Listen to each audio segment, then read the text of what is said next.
hard point. Stand by.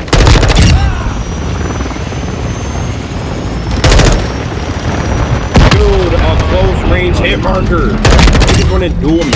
What the fucking bomb? Target area updated. Move to the friendly care package in the AO. UAV is The orbiting in the free area. MGB.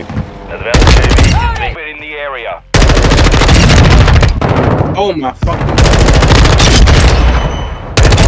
My growl. UAV Whoa. overhead. Enemy deployed the perimeter. Changing mag. It's in the cupboard. Dropping ammo here.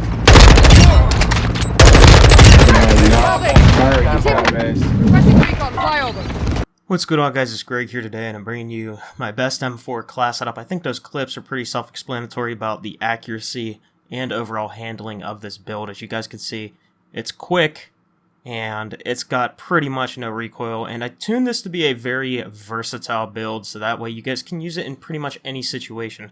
Now, I will say one thing is, in ground war, this might be maybe not the greatest setup. If I was playing ground war, I'd probably trade out the stock for the Tempest barrel or the 14-inch carbine barrel. But other than that, I mean, you could still use it in ground war. You're just not going to be able to stretch out those ranges to like 70 plus meters. And if that's where you're really trying to aim in ground war, well, this isn't really going to help you out that much. But for the class setup today, let's get right into it here. So we have the F-Tac Castle Compensator, the Demo Firm Grip, the High Velocity Ammunition, the SZ 1 MWII Laser, and the Demo Fade Pro Stock. Moving on to our muzzle, I want to gain the maximum recoil control benefits because not so much of my attachments on this are going to be focused on recoil control. So again, I really just want to maximize the recoil control potential from the F-Tac Castle Compensator, and that's why I maxed out recoil stabilization and gun kick control. Moving on to the Demo Firm Underbarrel, this one is going to be one of my favorite underbarrels because overall on the M4 it felt like it was the best underbarrel to be using whenever we're not going with a barrel that's also going to help with recoil control. So I put our recoil stabilization about 0.5 in the positive end, and then I also put some aiming idle stability about 0.25 in the positive end. And this is going to help us stretch out our ranges a little bit further, as well as give us a more consistent recoil pattern, because if you guys don't know, aiming idle stability, it really helps out with making a consistent recoil pattern. As for the high velocity ammo, I want to make sure that we're able to hit our enemies at farther ranges just a little bit easier so we don't have to lead our shot. So we're going to go ahead and put on high velocity. Now I don't have a tune for the actual bullet velocity, we have a slight tune for the damage range, so that way our penalty is just a little wee bit less, although it's negligible at best. And for our final tune, we have the Demo Fade Pro Stock, and this one is very good because it's going to help us out with strafing. Now I have a tune more for strafing, as you can see, about -1 inch on the aim walking speed, and then plus 142 on the aim walking steadiness. And you don't have to have the exact values, but having near these values is going to help you out use a class up similar to mine. And this is going to help us make sure that while we're strafing around, we have a lot faster with our strafe, as well as it's going to be steadier, which means we can get our shots in much easier and more accurately.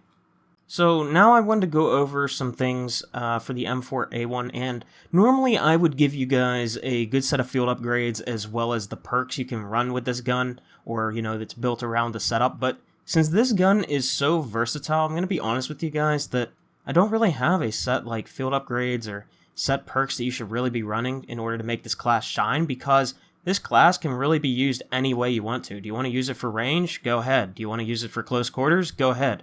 You know, your perks and your field upgrade, there's no set playstyle with this build, so therefore I'm just going to recommend run what you want.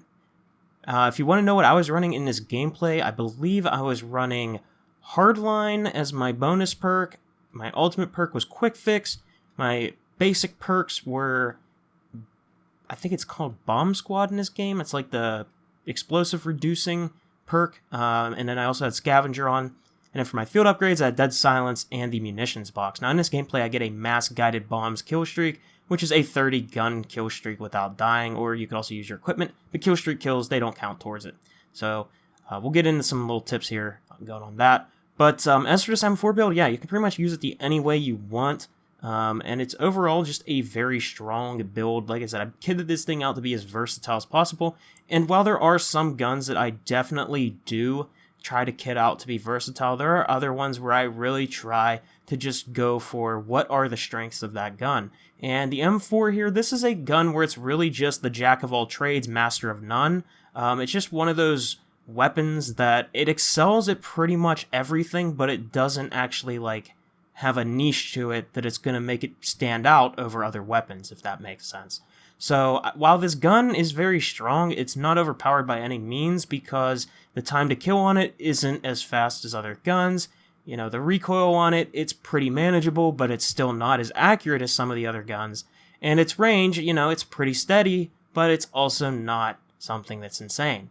So again, the gun is a jack of all trades, master of none, and therefore it's just a gun that you really can't go wrong with, but it also isn't a gun that's going to completely, well, shine against the competition of some of the other weapons in the game. So, with that being said, the way I like to use the M4 is I like to use it as more of a mid-range assault rifle, but it can be viable in close quarters.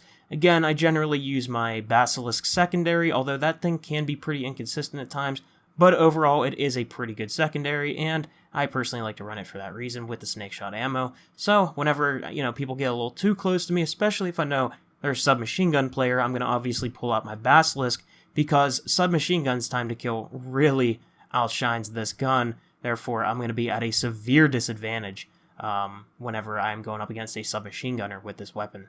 So I'm going to be making sure that I am using my Magnum or a good close quarters secondary weapon against the enemies when they are getting close to me. Other than that, though, you guys will see that this is a very comfortable build whenever it comes to chowing out angles and trying to get picks, as well as trying to break people's cameras if that is something you're trying to do with tac sprint jumping around corners.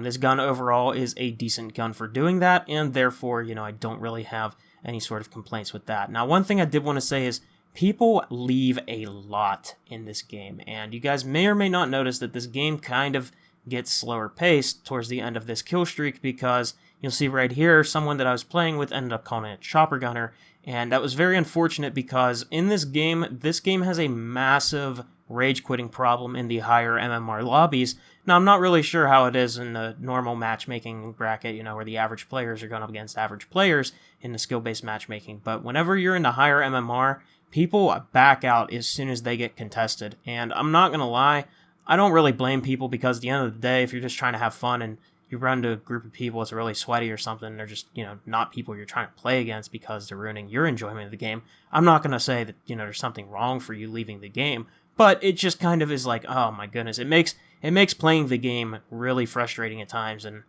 there's so many matches just go chalked because of this, and I think that they need to try to resolve some of the issues, and to be honest with you, I think if the lobbies had some form of organic matchmaking, this wouldn't be such a problem.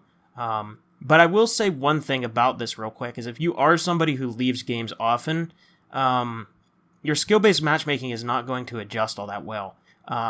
If you are someone who does want, you know, if you're finding yourself going up against sweaties and maybe you feel like you're just not really a sweaty player yourself, the best thing to do is just to stick it out and take it like a champ, because that's going to have a higher impact on your matchmaking process rather than just leaving the game with a few kills and a few deaths. But anyways, that's all I got for you guys. Hopefully you guys enjoyed, and let me know if this class setup helped you out.